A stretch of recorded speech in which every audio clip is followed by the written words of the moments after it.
omukyala nga ngamba ati kyomanyi kye nakoze nalinza obudde bukye kubanga omwana mbeera mugamba ekyo ekiro nalizukuse ng'omwana abuze ate omwana omuto bayinza omumbuuza obudde bwe bwakyanga omuwala ng'ajja ng'amubuuza wasiza otya anti yakeera ng'amubuuza obadde okimanyi nti oli mulwadde ng'asooka asirika nga bwanziraamu obadde okimanyi nti oli mulwadde tugenda kuwa obuyambi nga muwa hope nti sigenda kugoba namugamba munaye ani madamu banzaala n'obulwadde mukazi watte banzaala n'obulwadde naye natya okubuulira ne ngamba kankole ki kansirike kubanga ngantya nti ogenda kungoba omuwala ng'amugamba era kituufu ngenda kugoba omuwala n'agamba ye ono kulwaki mukambwe nti okubidde ki omukazi bamugamba ate omukazi namukubye ddi omukazi ng'ayongera ng'alumiriza ng'agamba amukubye nga bavaawo bubi nnyo ne madamu nga madamu amugamba mu kifo ky'okubeera ku sayidi yange oli ku sayidi ya mukozi mu kifo ky'okubeera ku sayidi yange oli ku sayidi ya mukozi nga kwolwo nno nga luyita kati olwasinga okumakinga matters worse terunatuuka naye luno lwali lwakubiri omuwala nga omukozi avaawo enkeera agenze mu ddwaliro bamukebere kumbe ndowooza mu ddwaliro yali agenze wa witch doctor teyagenda mu ddwaliro ddala mu ddwaliro tuufu kubanga endwayo gye yalwayo omuwala agamba omuwala yalwayo nafuna obudde obwefulukuta mu wardrobe y'omuwala mu kitanda ky'omukazi nenoonya buli kimu like nanyumiza mukwano gwange ku simu nampa amagezi I had not opened my eyes n'agenda n'akebera buli kimu n'akebera okuva ku wardrobe okuva ku biki ng'omuwala yabba empale za boss yes empale za boss agenda okukebera wansi wa piro omuwala alinayo eddagala omuwala yali muzibu agenda okukebera mu wardrobe asika bwati ka face ka safe alabamu obutambaala obuzingezinge n'abugjamu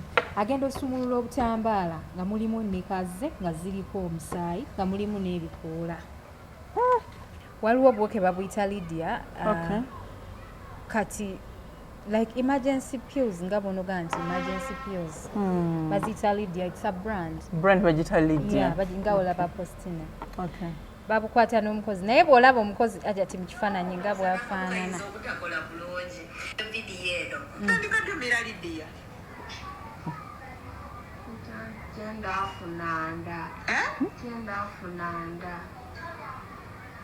oyina wangamba wano titoyina boyfriend oyina boyfriend mwe mulabe bannange Lydia nze simirangako na ku Lydia wano naye laba peeru mukama eno malaya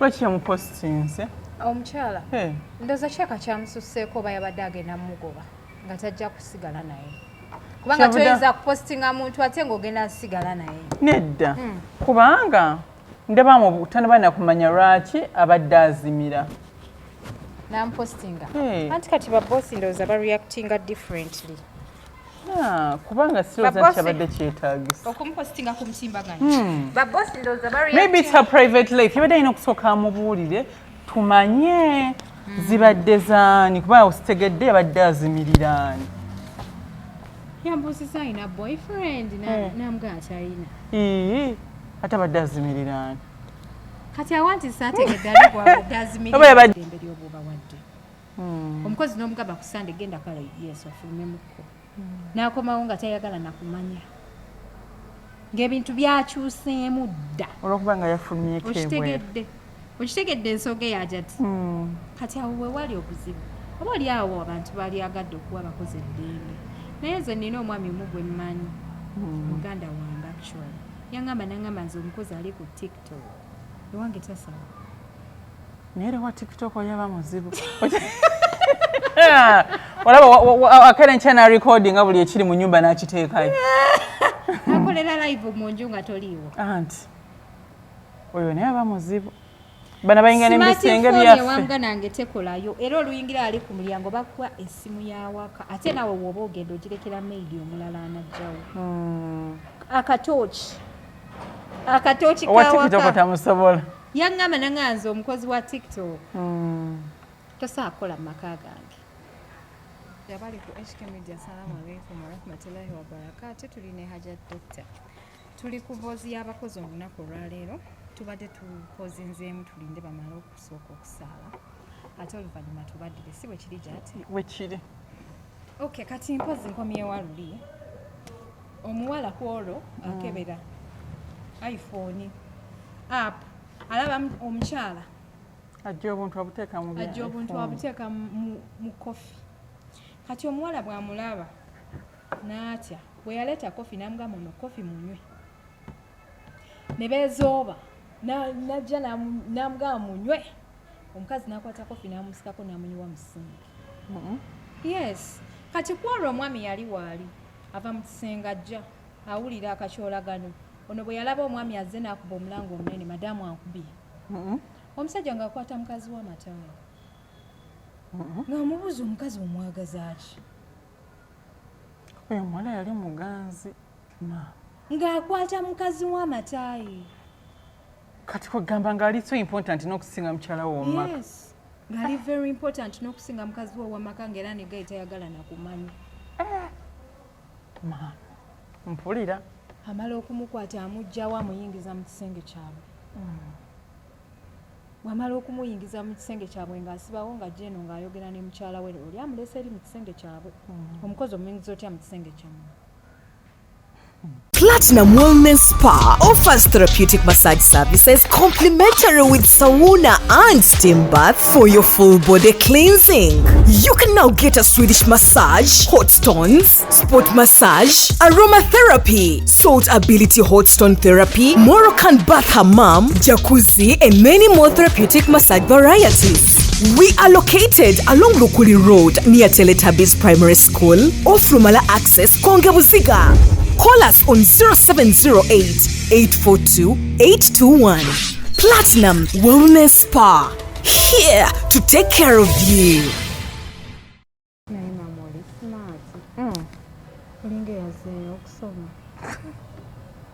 Tule mukahedigaalo. Oba wazeeyo okusoma. Mbogo yakuziza mbwa hera. Nasoma ddala embikooba. Bannaayo osoma. Bino nabyo ngenda bisi. Nina biteekayo. Assalamu alaikum wa rahmatullahi wa barakatuh. Abalungi abali ku HK Media. Ndine Hajat wange ono, sister wange. Buli wembeera naye libeera ssanyu jjereere. Bannaye Hajat. Mashallah. Waliwo yagambye ne Hadija lwaki waba agenda ewa Dr. Kulu yeebikkirira mbw ati wava neyeeyambula. Kyogamba ogenda weeyambula. Bansanze wanga. Nali mu comment section. Bansanze wanga. Nekiri mu comment simanyi. Sinaba kweyambula okuba ekisibo ekyaggwa paka kati. Mashallah. Ndoze oyabadde ayogera by'emabega. Yalekadde ayogera by'emabega. Yabadde ayogera by'emabega. Yampayirizaamu kawajati. Amazima nyweredde katamba. Nenze ndi so proud munnange. Thank you. Yeah. Thank you so much. Nange onsanyusa. Mbadde simanyi nfuuwa ssente. Ne muganda ngo oyagala ssente. Ssente. Nfuuwa ku ssente. Ngenda kufuwa. Okay. Anyways, abalungi abali ku HK Media tuline Hajat Doctor olunaku olwaleero tubeerawo okunyumya ku nsonga z'abaana abawala n'abakyala in general. Mwebale kutulaba, mwebale kusubscribe nga Hajat. Njagala okukongratulatinga Chosen Becky. Naye bw'otuukako mu comment section kitokota. Abantu b'oku social media balinganga abatakimanyi nti okuzaala is a blessing. Era kituufu. Si buli omuntu naazaala nga Chosen Becky. Okitegeera. So ensonga eyo gyogerako kyajati. Nti okuba nga yazadde. Tannaba kuzaala naye posts zaateekayo ng'ali luluto mu comment section kitokota. Zitebyenkwata kwetsa personal. Abantu bali mu kugamba. Abantu balina pulaani z'obulamu bwabwe. Chosen Becky abaana afuuwa bafuuwe ng'agira. Bibakwatako be balabirira abaana be. Yinza muneka nkoleko abantu bawana tebamanyi nti omuntu bane program y'obulamu. Kati nze olaba nze ne by the way nze babadde tokimanyi Rihanna role model wange. Rihanna omumanyi? Really? Oh, that girl is very hard working. Wow. Rihanna najja nga mugoberera ng'akyali muto. Nenzija nga mugoberera Beyonce yasooka okuba mukwano gwange. Of course twali tukula Beyonce be baaliwo. Rihanna we yayingirirawo oba bijjuke sima yagadde bbawe because ebitendenzi yamugobera naye omuwala yabadde successful yatugamba at 30 years ajja kuba amaze okubuildinga empire ajja kuba amaze okukola amaka ajja kuba afuna her first child at 30 era n'akikola kakati osanga chosen ng'agamba nze mu myaka bwegiti maybe at 30 ba muwala muto simanyi myaka gye but she's still young at this particular age ndiba mmaze okukola ki okuzaala nga ndya ssente nubanyumirwa obulamu n'abaana bange kati lwaki tuba ddala tulingiriza obulamu bwoli fe abataliisa baana be I don't think it's right tumuleke tumugabe bugambi congratulations ya mufumbo ate yalina pulaani y'obulamu bwe anti tebali abana social media bannange bebasanga bibasanga bye boogera kati ate oli bawe tanaba complaining gwe bikwatirako ate nga abaana muna ekirabo kirabo abaana yogera ku baana bannange naye nga Chosen Becky mwagaliza buwanguzi n'ekyokulala yeebale kubeererawo mutabani we ng'ali strong eyo gundi wali toliiwe ekyo kiseera naye twayita mu nnaku ku social media awo nga Chosen Becky bambi akaaba amaziga mu kusaba okuyitirivu abamu bagamba nti videos Chosen Becky yaziteekayo ng'amaliriza kale nga buli kyasanga buli omu ayogera kike ng'omwana amaze wuwona Chosen Becky bw'atwala omwana ewa kitaawe ebiki nga woomanyi naye kyenalaba kasitoteeka ekintu out there of course or attracting a comments from every corner kati omuntu ali entitled ku opinion ye gukasito biteekayo bwoti toteekangayo video notukana okugamba no batitaddeyo yaki obanjijjeyo obanjiteeke mu private kyovola nze mbagirako download wakirabye nagambye byebuta download nga bibadde bitya mbagirako download ne banoonya bwe bagijja ne babula olina ku screen recordinga kati goba bitaddeyo buli muntu akomentinga yendooza nga waba akirabye kati maybe yateekayo omwana buli omu nga weyabikomentingako yamala n'aclarifyinga mukazi wattu n'ayogera ku bulwadde bw'omwana we nina medium kwe namulaba n'ayogera ku bulwadde bw'omwana neyeesiga Katonda era ng'omuzadde bw'abeera newankubadde ku mutimbagano nalabayo abaali bamukuba nze ng'abantu bagamba nze singa mbadde bwe nti nze saalifunye n'amaanyi gayimirira mu kamera ndikodinga nga woomanyi anti kati olaba kati ensi weetuuse this global village waliwo abantu batwala social media so serious ng'alinako family ye agamba nti wenna apostinga ekizibu kino osanga mu abo ku family yange mulimu ajja okungamba nti kola bwoti ne bwoti omwana ajja kuteera kati mulimu ate abalala bagamba nze private life yange ate sigiteekayo so kisinziira naye nga abantu ba social media bana abasabula abantu tukendeeza abantu batika abantu mu depression mazima aja tuwayogezeko mu depression ala social media nnyo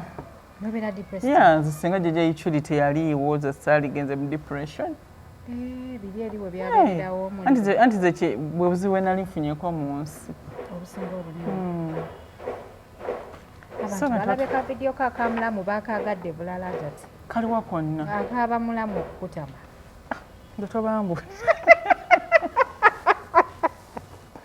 nagamba ze tubanyongera abantu balabeka vidiyo ko naye kabanyumidde okukamala besides kubanyumira naye abakyala bayifunemu ekyokuyiga abantu abo si bangu abantu abo si bangu olina okumanya wookoma nabo ayina omanyi nti era nekyayinza okwefuulira n'apangira muganda wo omukazi omulala nga bakita mumupangira enyinza onyiika kubanga oli abamwa nnyina nemala nkitegeeraommere otula nesijjula nina brother wange ate munange ogimuwa otula nolinda emmere ayina ddala nga mukulu wa bbaawo onamuwa ekitiibwa nga mukulu wa bbaawo oyina omuwa emmere nasibira musenge n'endwala nennemerayo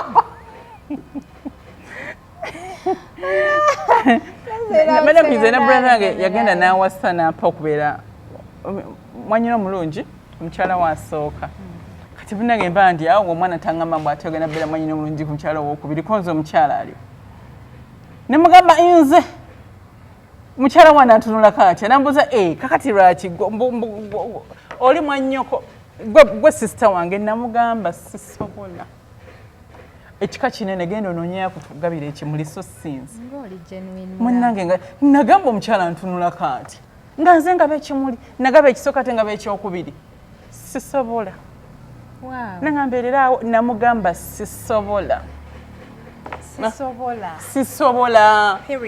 period era nze mulamu anti waliwo yagambye mukasajja tinaawe oli mulamu ndi mulamu afa ku binkwatako nze ndi tim girl child sijja genda kulinyirira bukamwa nnyinazi nange ndi mulamu afa ku binkwatako banga osooka n'oyambala ebigere bya mukyala munno okitegeera n'oteyagaliza wekka so byebyo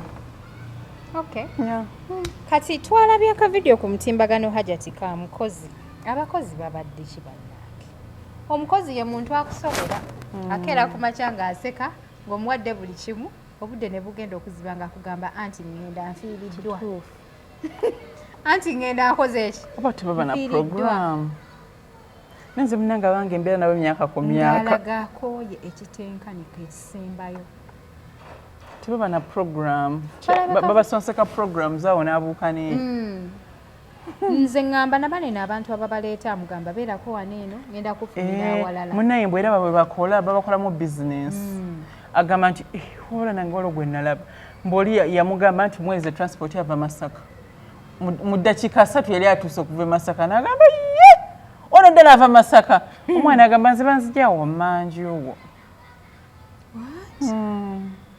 so abo bennyini ababaleeta eba business omukozi gwe nakozesaako oyo gwe nakunyumiza yali ayambala G-string n'akankanya akabi kati nga kakankanyizaani sibijjukira kati nze brother wange yajjanga wako okukyala nga tulina omukozi naye nalaba ng'omukozi nga bw'aba atambula akabina ke kabuukabu nga brother waali nga ne bw'omutuma ku dduuka nga ndaba akabina ke kabuukabuuka kati nali simanyi nti omuwala ono yava mu Ndeeba kubanga nze yamumpeereza yagamba avudde Masaka kati atuuka alwala ng'agamba nti anti njagala kugenda nga ngamba omuwala ono nga tanaba kugenda kansooke nkebera ebiki ebintu bya hajati ng'omuwala talinaayo yadde ennika ng'ey'omukazi ow'obuvunaanyizibwa gy'ayinza okubeera nayo mu bintu bye byonna namubuuza ne mugamba nnyabo bw'olwala bw'ogenda mu nsonga okola otya nga G-string zokka ddala yali muwala wa kibuga eyo teyava mu kyalo nga zijjudde kati ku mutimbagano twalabye omukozi boss we yamukutte ng'ayina amakerenda emergency pills kati nga omukozi azikozesaki taba nga yabadde azimirira mu kaboosi wangi tokomalirayo emboozi otyo yamukutte nga ayina ogundi ayina obuweke bu Lydia pills Lydia waliwo obuweke babuyita Lydia kati like emergency pills nga bonoga nti emergency pills baziyita Lydia it's a brand bagita Lydia nga olaba postina babukwata n'omukozi naye bw'olaba omukozi ajati mu kifaananyi nga bw'afaanana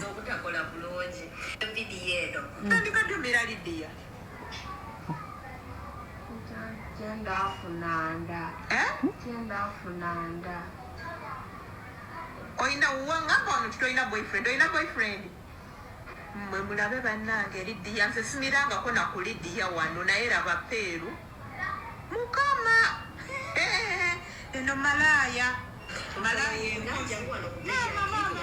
lwaki yamupostinze omukyala ndowooza kyaka kyamususseeko oba yabadde agenda mumugoba nga tajja kusigala naye kubanga toyinza kupostinga muntu ate ng'ogenda asigala naye nedda kubanga ndabamu tanabana kumanya lwaki abadde azimira nampostinga anti kati babosi ndowooza bareactinga differently kubanga sirowooza nti abadde kyetaagisa okumupostinga ku mutimbagano babosi ndowooza maybe it's her private life yabadde alina okusooka amubuulire tumanye zibadde zaani kubanga usitegedde yabadde azimiriraani yambuuziza alina boyfriend namuga akyalina ate abadde azimiriraani kati awa nti saategedde ali gwabadde azimirira oba yabadde atya mubuulira nti ayina olaba mutabani we waakuze bane mutunulako nange neneeti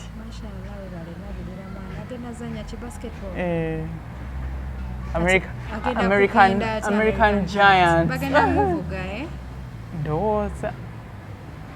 Ndaba konkona driver. Webale mpoza mwana Jones. Alhamdulillah. Munnange ebyomukozi simanyi lwaki bampostinze naye babosi ku mutimbagano okwo bapostinga nnyo abakozi. Is it okay? Is it right? Naddala ng'omukozi alina kyakoze Kituufu. abandoozi ayagala kulabula banne abalala Abanamutwala. saaba n'amutwala naye nti bw'oba oli eyo funa obudde okebereko ku bintu by'omukozi. Omukozi ayinza okubeera nga taata gundi nga baweetako wali mu kisiko nga tomanyi. Ensonga ey'okuba nga otubuulira obuzibu obukirimu ntuufu okukyerengako ne bakyala banno. N'okimanyi nti omuntu asobola okulopa mu kooti wagenda ku poliisi oba olina omusango. Okumutunuzaamu kamera nga No, yes. N'omuswazaswaza mu nsi yonna baatasse muntu abadde talina nti gwatigomya oli alina bintu bye tetutegedde byani ensoba yatidde omugamba nti no boyfriend wange awe manju. naye gwe olowooza kya buvunaanyizibwa omukozi okugamba nti nalina omuntu Kubanga beera muntu mukulu kisinzira ate enkolagana gy'olina naye. Ayinza okuba akutya nga toli friendly naga bosi wanaakiwulira tangobe nagezaako kikukweka. Waliwo oli atajja kutya agambe nti batuyita mami anti mbadde nsaba nina omuntu wange nange ku weekend oba ku isiti obadde ngendeko ngendeko sinzira enkolagana asaba okugenda mu kyaki. I think si kibi okukkiriza omukozi okubeera n'eddembe but the problem is bamisusing eddembe ly'oba obawadde. Omukozi n'omugamba ku Sunday genda kale yesu afulumemukko n'akomawo nga tayagala nakumanya ng'ebintu byakyuseemu dda olw'okuba nga yafulumyeko okitegedde ensonga eyajati kati awo we wali obuzibu oba oli awo abantu balyagadde okuwa abakozi eddembe naye nze nina omwami omu gwe mmanyi muganda wange actually yaŋŋamba naŋŋamba nze omukozi ali ku TikTok ewange tasaba naye era wa TikTok oyaba muzibu olaba akera nkya na recording nga buli ekiri mu nnyumba n'akiteekayo akolera live mu nju nga toliiwo anti oyo naye aba muzibu bana bayingana ebisenge byaffe wanga nange tekolayo era oluyingira ali ku mulyango bakuwa essimu yawaka ate nawe woba ogenda ogirekera maidi omulala anajjawo akatooki kawaka tamusobola yaŋŋamba naŋŋanze omukozi wa TikTok tosaakola mu maka gange gwesokosa omukozi wa TikTok nange wali TikTok omutya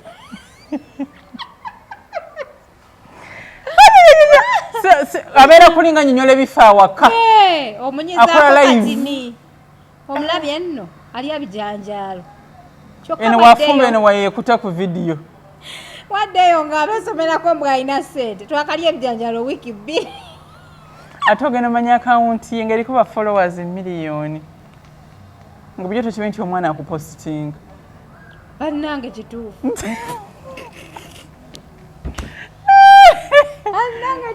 olemwa kati nno munnange byebyo gwe simanyi bw'osanga omukozi ng'alinanga ezo emergency pills for example hajati okola otya bingi olowooza bingi no bingi kugamba kisooka osooka era n'omubuuza abadde azimirira ani ekirala n'omubuulira obuzibu obuli mu bintu ebyo. One waba amirya emergency pills omuwala oyo gwazimirira amutwala for HIV test oba bamugulira buguzi kugamba mubeera ne session ey'okubeera ng'omukansilinga ne mwogerera ddala deeply so sikwata bukwasi kamera ku muswazasaza kupostinga omuyambako ng'omuwala omuto oba muwala oba mukyala n'omubuulira obuzibu bwayolekedde n'omuta mu mirembe. kati anti awo oyogedde ku kya HIV kitutera ku mukozi omulala owokubiri olwaleero tuli ku bakozi okusingira ddala ekya Chosen Becky just kyaguddewo program omwana omuwala ali awo mukwano gwange ankubira essimu kumakya aŋŋamba Hadija nasuze bubi nti kiki nti omukozi wange bamukebedde nga ali HIV positive kati mbw abaana bwe balwala omuwala n'agamba n'omukozi mumutwale ennaku zino muki mulwadde omwana nga mutoototo bambi like 14 years kati nga bamukebera bwe bamala okumukebera nga bakubira omukyala nga bamubuuza nti ono omuwala wamukebezaako nga jambu saamukebeza nti buzibu ki nti zizo results tuzikusibidde bwazireeta nga nzigule abazisomye bwazireeta nga zeesibye abatakoze eki tazikebedde azikuwe naye naawe ojjeko wano kuki ku ddwaliro tukunnyonnyole nti kale omukozi ng'atwala results ng'aziwa bosi we ng'azisoma ng'alabako HIV positive hajati abantu abakozesa abakozi babakoleko full medical check-up every after 3 months kituufu babeerere ddala nga bakadamu ab'e Saudi ennaku zino abaana babazaala balwadde omukozi yasiba n'omwana omwana waafuna kat omukozi yamulabirira osobola okunyiza omukozi neyeefumita empiso n'agifumita ate munange era incidents zibaddeyo baba n'omutima omubi asobola okukola omwana ekikyamu tubadde nga tubiraba ku mawulire nti oli yakwata omwana abandi simanyi n'amukuba empiso imagine munnaye kati nga ani omukozi ajja akomawo aleeta results mukozi ng'abeera uncomfortable bayeetala mukiyungu wadda mu nnyumba wadde ebweru olubuto we lumuluma teyabuulira madamu nti ki ali HIV positive ate ng'akimanyi ate nga bamuleeta n'eddagala kati yali alimirira waka naye kati awo eddagala lyali liweddewo ng'ate talina bw'agenda kulifuna ate ng'ali mu nnyumba ya madamu bambi oluusi kisomoozebwa kubanga olaba HIV bamustigmatizinga kati ajja kufuna omulimu atya okudisclosinga kubanga akimanyi nti nabajja mugoba kubanga ate oluusi waba adisclosinze oyinza omumuyambako okumujjukiza okumira eddagala lye nti gundi gwe tolina genda nga 12 genda ofune eddagala ne kati wasirika ate n'atayogera ate n'atagenda kulikima byowulya nti ate yagudde ku ndiri bani badde badisclosinga era omulimu oguba gugwo then ate okumensinga oba toonaani okumensinga obulamu bwo n'obyanga eddagala tolimize olwokubanga otya era osobola okutiira ddala kati ng'omuwala ajjanga akonkona ku kisenge ky'omukazi ng'amubuuza anti results zigambye zitya omusawo talina kyambuulidde ndi positive oba ndi negative yamanya bagenda mukebera HIV anti obubosi yayogera nti n'oyo omukebere ku ssimu ng'omuwala akola ki ng'awulira ate results bwe bamukebera baazimusibira ne bamugamba zino zitwalire bosi wo naye tozibikkula kati of course ng'omuntu omulwadde yali akimanyi nti ndiki ndi sick munnange ng'akola ki nga ajja nga bw'abeera ku kisenge kya bosi kale kiba nti omuwala oyo yali innocent bw'alumika amasimu awulire oba alina gwakubira kwegamba emirembe negimugwako kuba engeri gye yawulira nti bagenda mukebe yali ayitamu buyisi butadda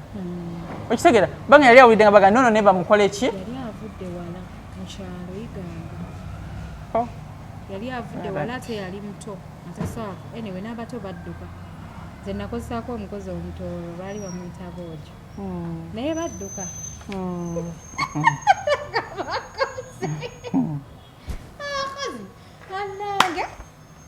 bino bye tutambula ne tuvaawo kyovala okubeera wekka n'omukozi it is not recommend like I don't recommend it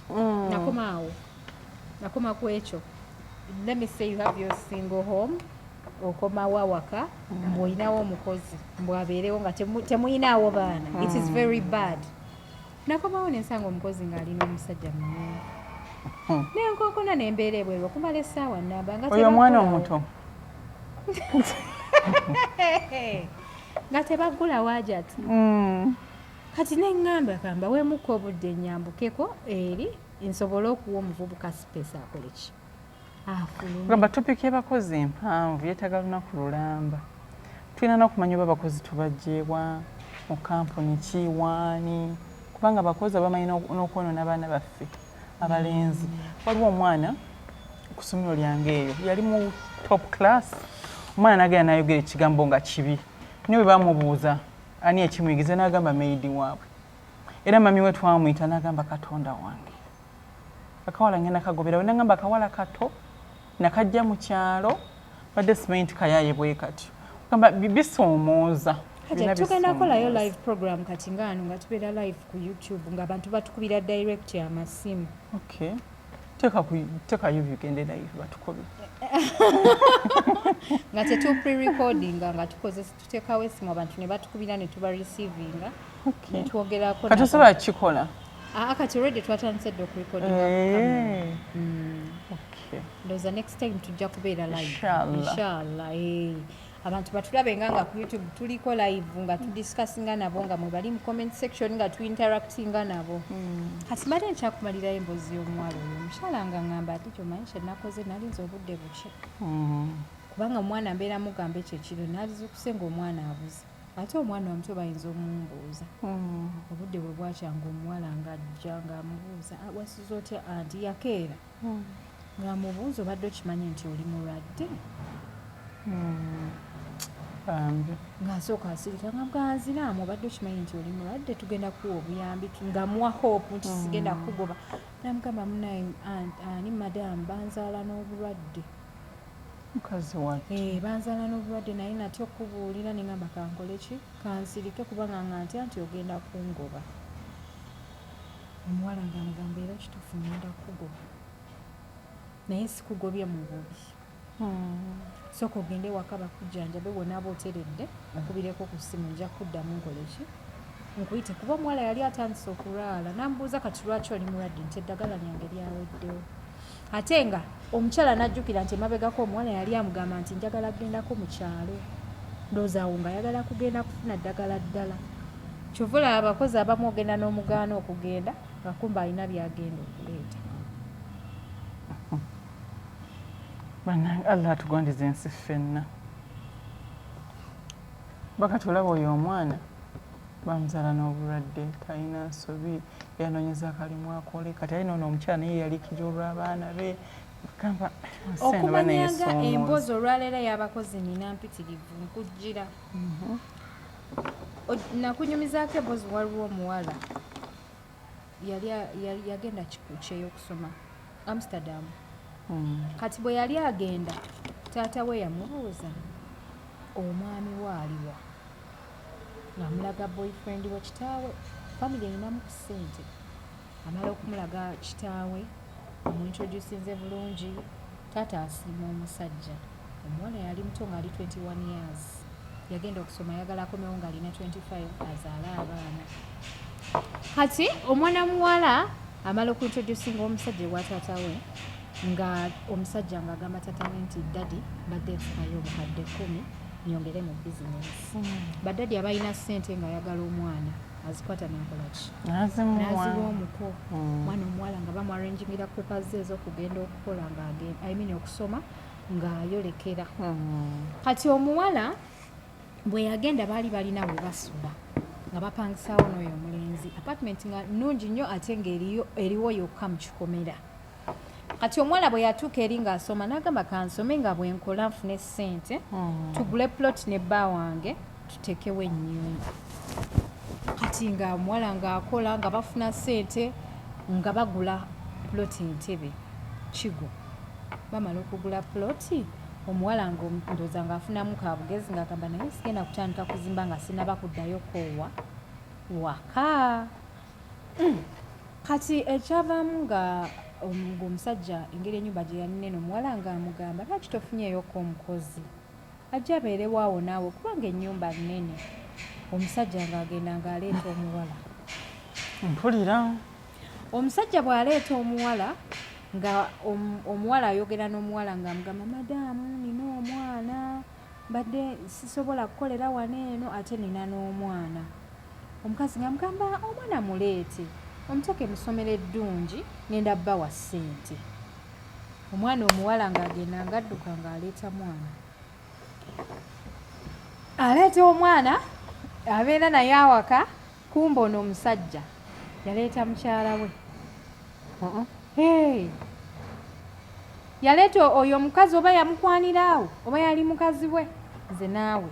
Abasajja balina firimu bannange. Omwana muwala ng'asindika ssente omusajja agula emmotoka Benz Formatic ng'agula emmotoka ng'omusajja ye Eva alowooza ku kyaki ku kya ssente kati nga buli bwamugamba nti maliriza okusoma kankomewo omusajja ng'amugamba ate okomawo okukola ki beera eyo okole biki omuwala ng'agamba nkoze ntya kyavaamu ng'abuulirako mukwano gwe ng'amugamba nkubuulire buli wengezako okugamba omusajja nti njagala kudda takola ki takkiriza omuwala ng'amugamba omanyi ogenda kwesulamu akazoole okomewo obukomebwa Kampala kati munnange nga omukazi buli wagezaako okugamba omusajja nti ngenda komawo nga gayita akkiriza akomewo kati ng'onaabuulirako mukwano gwe ng'amugamba omusajja buli wengezaako omugamba takkiriza nzeezire ng'onaamugamba nkubuulire ogenda komawo obukomi abasajja b'e Uganda bw'ovaawo baleeta ki omukazi nti abeerawo n'omukozi kiki lwaki wakkiriza omusajja abeerewo n'omukozi nti nali simanyi yeetaaga amuyambako abazungu oyingiddemu oluzungu omuwala nno nga musomi abawala abo abasomi bambi babeera n'amagezi nga ga ku ssomero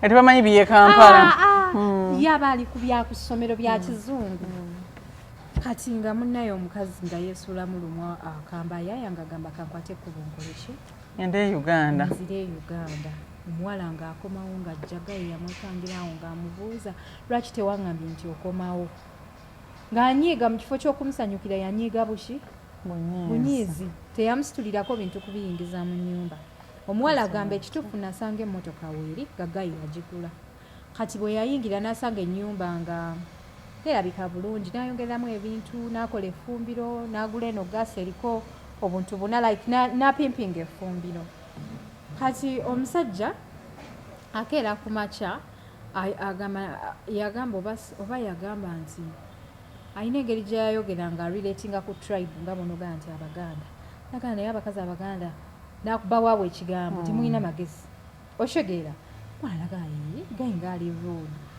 nabadde nsuubira nti kale tetuganye saamubuulidde naye kati natuuse akyuseemu ku ki ku mbeera omuwala agamba nti lwe olunaku lwe nasooka okulaba omukozi owawaka omwana we nga taliiwo bamutwala ku ssomero naye ng'ono omukazi yaweerera oyo omwana bamuwa ssente za day school omwana n'amutwala mu kisulo kuba yali ayagala abeerewo awaka n'omusajja kati bwayita wiiki zaali 2 ennaku z'omubbi zibeera 4 gayi yalemererwa okukweka embeera ze n'omuwala ono omukozi yalemererwa okukweka embeera ze ng'ebbuba limuluma ng'afa obujja buli omukazi wayingira mu kisenge ng'omuwala awulira ayagala kwetuga n'atandika okuwala na boosi we mu kasirise ng'awulira afa obusumu okitegeera kati omuwala avaawo nga bw'omanyi ku makya okedde ogenda oprocessing empapula kati nga ono omwami ayagala okukozesa emmotoka tali redi emutwala gy'alaga n'agamba kangula emmotoka ki endala n'agula emmotoka endala efaanagana eyo era nayo formatic kati ng'agenda ku projekiti ye ey'Entebbe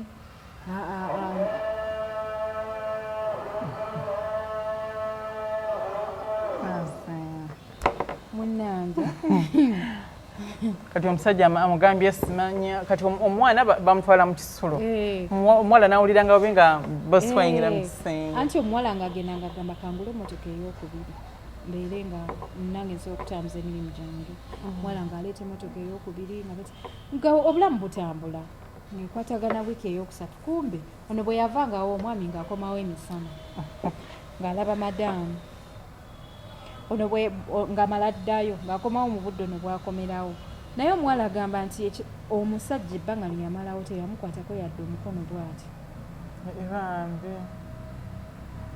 naye ng'ebintu byonna bye balimu bye beeyagaliramu nga byamuwala omusajja oyo gwolaba mbu yavangawo awaka nga talina yadde n'ekintu n'ekimu kyaguze nga naye omuwala engeri gy'alimu oluzunguzungu agenda mu Carrefour n'akola shopping n'ajjuza awaka bw'ati kati nga tebeetaaga byakukola ki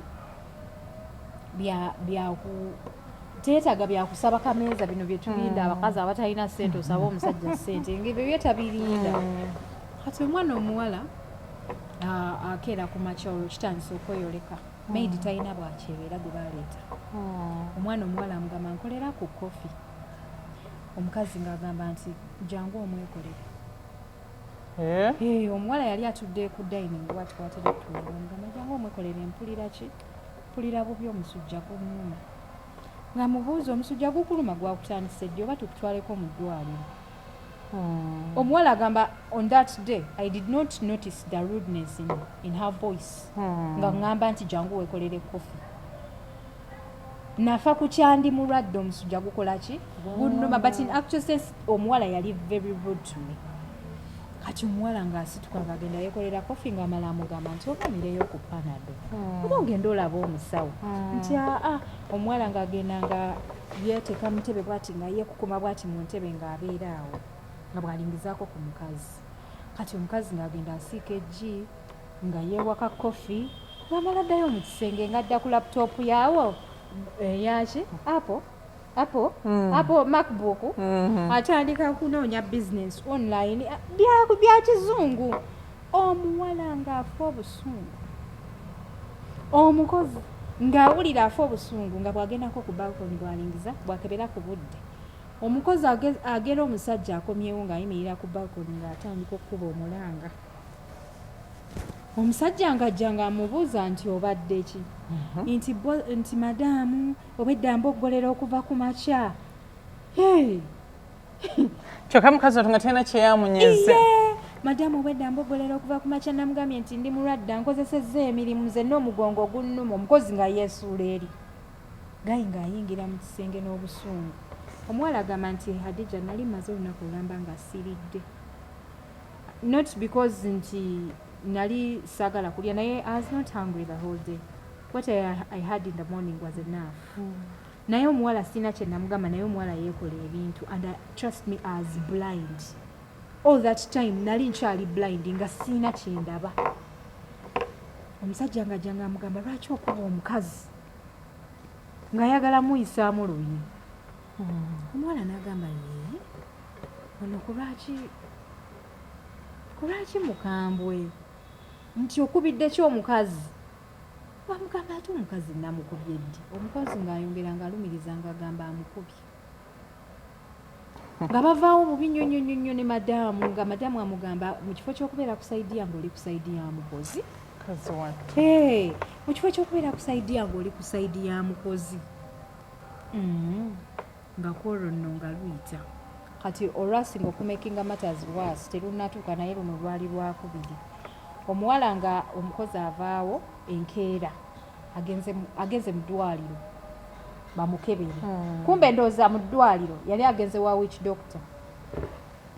Teyagenda mu ddwaliro ddala, mu ddwaliro tuufu kubanga endwayo gye yalwayo. Omuwala agamba omuwala yalwayo. Nafuna obudde obwefulukuta mu wardrobe y'omuwala mu kitanda ky'omukazi nennoonya buli kimu like nanyumiza mukwano gwange ku simu nampa amagezi. I had not opened my eyes. N'agenda n'akebera buli kimu. N'akebera okuva ku wardrobe okuva ku biki ng'omuwala yabba empale ze. Empale za boss? Yes, empale za boss. Agenda okebera wansi wa piro omuwala alinayo eddagala. Olwo yali muzibu. Agenda okebera mu wardrobe asika bw'ati ka face ka safe. Alabamu obutambaala obuzingezinge n'abugjamu. Agenda osumulula obutambaala nga mulimu nekaze nga ziriko omusaayi nga mulimu n'ebikoola. Kati omuwala kye yakola n'abizinga ate n'abizaayo. Omuwala agamba nti yabizinga n'akola ki? N'abizaamu mugugu. N'abizaayo n'azaayo ka safe. N'akuba ekifaananyi. Kati amala okukuba ekifaananyi omusajja ajja. Yajjayo ebyali wansi mu gundi mu piro kuba byo byali byangu. Kaali kantu kangu. Ng'amugamba labayo byensanze mu kisenge kya Nakato. Omusajja ng'amugamba naawe zaayo ebintu by'omukazi. We makula naye bannange era ave nejja tusula ku kyo. Wanju wekola otya? Yamugamba naye we makula nnyo kati mu bintu by'omukazi obadde onoonyaamu ki? Gayi nga bw'atyo bw'agamba omuwala n'agamba kati ono buli bwe yakomanga ensonga zo zimalamu amaanyi ng'omuwala akitwala lightly ng'alaba ng'ekya bulijjo. Omuwala nga tafaayo ng'akwata ebintu ng'abizaayo. Kati ng'enkeera omuwala ajja era ku dining awo waatulanga mugamba make me some coffee. Kati zino ennyumba eziriko camera you can watch from your from your phone omuntu kyabeera akola kati ndowooza kwolwo lwe yalimba nti agenze wa musawo kumukebera musujja alayika yali agenze wa musawo muganda kati ajjayo ekikopo amukolera ekofi omuwala ng'atuula bulungi ku ssimu ye ng'ateekako app ng'atandika kulaba mu section y'effumbiro omukazi akola ki agenda okulaba omukazi akwata muno ajjamu akapapula ateeke mu kyalo n'oyo omuwala yali mugumiikiriza owenyini lwe yalaba ebintu ebya shirik lwe yalyamu omusajja engeri gye yamugamba zaayo ebintu by'omukazi ye yalabira ddala ng'omuwala alayika nga yakoze ensobi oshegedde kati alima abalungi abali ku HK Media salamu alaikum warahmatullahi wabarakatuh tulina haja dokta tuli ku boozi y'abakozi olunaku olwaleero tubadde tupozinzeemu tulinde bamala okusooka okusaala ate oluvannyuma tubaddire si bwe kiri gyati wekiri okay kati mpozi nkomyewa luli omuwala kwolwo akebera iphone app alaba omukyala ajja obuntu abuteeka mu kofi kati omuwala bw'amulaba n'atya bwe yaleeta kofi n'amugamba mu kofi munywe ne beezooba najja n'amugamba munywe omukazi n'akwata kofi n'amusikako n'amunyiwa mu singa yes kati kwolwo omwami yali waali ava mu kisenge ajja awulira akakyolagano ono bwe yalaba omwami azze n'akuba omulango omunene madaamu ankubye omusajja ng'akwata mukazi w'amataala ng'amubuuza omukazi omwagaza ki oyo omuwala yali muganzi ng'akwata mukazi w'amataayi kati kwegamba ng'ali so important n'okusinga mukyala w'omumaka yes ng'ali very important n'okusinga mukazi we w'amaka ng'era ne gayi tayagala nakumanyi mpulira amala okumukwata amugjawo amuyingiza mu kisenge kyabwe wamala okumuyingiza mu kisenge kyabwe ng'asibawo nga jeeno ng'ayogera ne mukyala we oli amulese eri mu kisenge kyabwe omukozi omuyingiza otya mu kisenge kyammwe kale bambi yali ajogesa myoyo ebiri n'emitwe ebiri munnange kati awo okwolwo gayi bwe yawolereza omukozi omuwala yaggwamu amaanyi yali very heartbroken n'agamba omanyi wano siina ng'akuba essimu akubira mukwano gwa mugamba omanyi wano sikyalinawo maka kaŋŋende ono omusajja n'omukozi kirabika bakola ki balina enkolagana etali bayagalana ng'omuwala ng'akola ki ng'akwata ng'akonkona luggi ng'amugamba don't talk to me let me just pack my stuff and go gayi ng'amugamba ng'olagawa ng'ogendawa n'amugamba nti kunze n'omukozi olina okulondako omuntu omu omuwala ng'agenda pakinga ebintu gayi teyamugira teyamusitopinga omukozi ng'ali mu kisenge ng'amugamba obadde otumazeeko emirembe pakinga ebintu byotambula otuviire omukozi ng'agamba boosi we wanje obadde otumazeeko emirembe kwata ebintu byotambula otuviire tukuwonye yanguwa okupakinga nze njagala kwebagana musajja wange omuwala ng'amugamba bambi omuwala ng'amaziga gamuyitamu ng'amugamba I hope you have the best marriage ng'akwata ebintu bye ng'abipakinga ng'abikuba mu mmotoka ng'amugamba mpa ekisumuzo ky'emmotoka yange gye nakuwa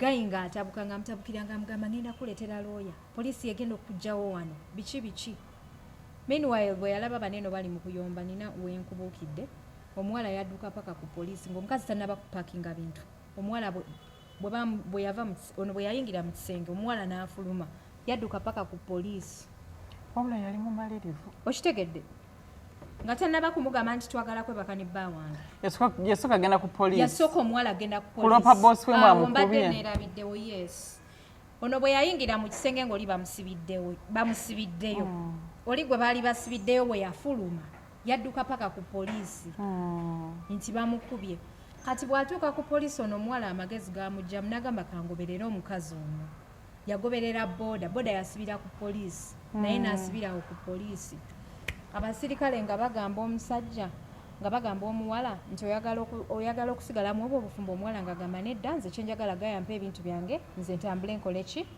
ŋŋende kati nga poliisi emuwandikira ebbaluwa nga bagulawo fayiro nga bagamba omusajja awo omukazi ki ebintu bye omusajja ng'agenda afuna bafeekerooya bakwano be batisetisa omuwala ave ku bintu kati baddayo mu nnyumba bavudde ku poliisi ono omuwala waagambira omukazi ng'apaakinga ebintu agenda n'amugamba obadde otumazeeko emirembe yangu ofulumye ebintu byonze njagala kwebaka na mwami wange Hajati awo wetutuuse mukazi wattu awo wetutuuse Jati mukazi wattu n'atambula nagenda n'abaviira n'atambula n'addayo ewa dadi we ng'akaaba amaziga okufa obufi taata we n'amugamba kiki n'abimubuulira byonna omuwala n'agenda n'afuna hoteri omwo mu Ntebe n'agira ng'abeeramu n'agenda n'afuna ba lawyers ne bagulawo omusango kw'oyo omusajja ng'abanja ebintu kati omuwala yali akomyewo ng'agamba nti ayagala ekyapa kyabwe eky'Entebe bakiteeke emmanya gabwe neki n'omusajja we basooke batandike ebyokuzimba naye omuwala we yakomawo eno e Uganda nga kimu bibiri omusajja talina kye yakoze naye nga buli kiseera ayogera ku kyapa ky'Entebe ate omusajja oyo yali atereka ekyo ekyapa naye teyafuna magezi gagamba nti no kino ekyapa kankiteeka emmanya gange yakiteeka mmanya ga mukazi okitegedde emmotoka yokka gye bagula gye yali ate ekyo kyo kyali mmanya ga mukazi kati omukazi bwe yajja teyasooka okugyawo ng'alaba embeera etabuse kyekyapa munaye nga nkulabira omuwala ng'afulumya ebintu byange agenda emisango omuwala ayinza n'obutaddamu kufumbirwa kyekyo kyenkugamba nti engeri abasajja gye bagizeemu gye basitressinzemu abakazi otuuka ekiseera nolowooza oba buli muntu mubi bambi kannyabo ng'afiirwa amaka ng'agalekera omukozi agamulekere abakozi we batutuusizza Hajati oyinza okulowooza nti kyova nti abantu abamu beesonyiwa abakozi oli aba n'omuntu ajja n'akiliininga ku wiikendi n'agenda baiza abantu bangi tebakyakozesa bakozi ndowooza baakowooza firimu omukozi ojja n'ovaawo nogenda naye n'omukozi ajja nga bw'agenda naye tabeereka naye abbe ajja mu kampani reliable buli kanaku wabaawo ejjiika ebula buli kanaku wabaawo akasowaani akabula abakozi byebyo ebyolwaleero Hajati si birungi naye nga buli omu asuubira okufuna omulimu obawa tweyise bulungi si kirungi kweyisa bubi kuba kati ojja kweyisa eno biwuyo babateeka ku mitimbagana naye agenda okukuwa omulimu nga bakukutta oli mukuba simayo olina omuddagala simayo ebikikale ebisitories ebyo biri dati bw'osanga omuntu nga nze mba nakutte edda zi vidiyo zonna ebyo byogerera ku live ebyo byogerera ku live kankubulire beetereze beetereze emirimu gyabwe bagiwa ekitiibwa and kama gyali mu nsi oyinza olowooza nti okikubye naye nga wabyerebera nadda nti wabikola oyo nyini balo n'aleetwa mukozi nakukola byewakola munno mukazi wattu naye ng'omuwala oyo tannaba twali tulinako just we tuli naye ng'ali very depressed anoonya omuntu gw'ayogerako naye n'afindinga comfort in me kuba nange nali ntudde mu kifo kyekimu nanyumiza ebyamutuuseeko naye Hajati natunulira oyo omuwala ng'asituse bw'ati wali tunuliddeko omukyala muno n'ogamba Maasha kyokka ng'omusajja gwakola batya ng'amulabanga kasasiro yes natunulira omuwala naddala ng'olabye omuwala nga wabbeeyi akusingako okubbeeyi ebiseera ebisinga ogamba waawo amazima yali ansinga ebbeeyi kubanga ekisooka ye yali avuga benzi